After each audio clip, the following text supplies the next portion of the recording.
dana halkım, sen şafiğim, sen bayliğim. Yürüyümde, bu kalbimde, sana varlık gül amidim.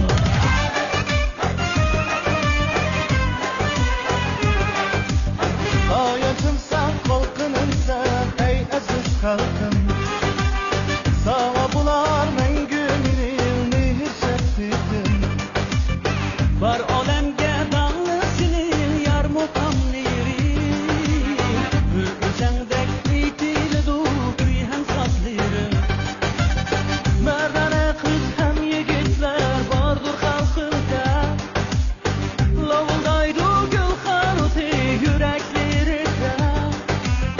Ürf adet tarihini kalbide saklap, bağlarında bostan eylep kılar güzare.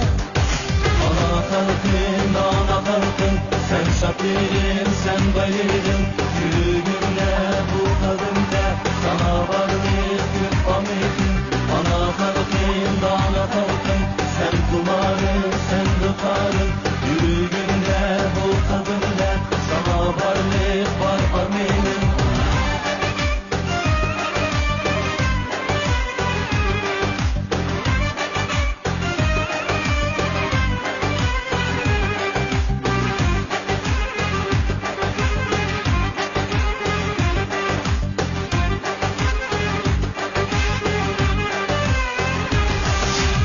Dostlukta hem birlikte sen yaşadın halkım.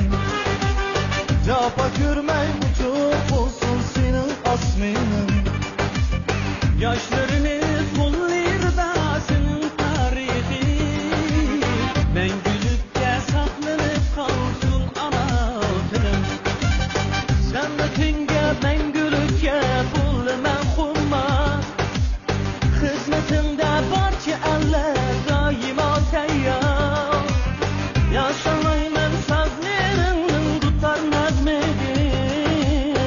Cahanımda gece gündüz eğilgen bahar. Ana halkım, dana halkım, sen şafiğim, sen bayliğim. Yürüyümde, bu kalbimde, sana varlık gül amidim. Ana halkım, dana halkım, sen kumarım, sen rıkarım. Yürüyümde, bu kalbimde, sana varlık var amidim.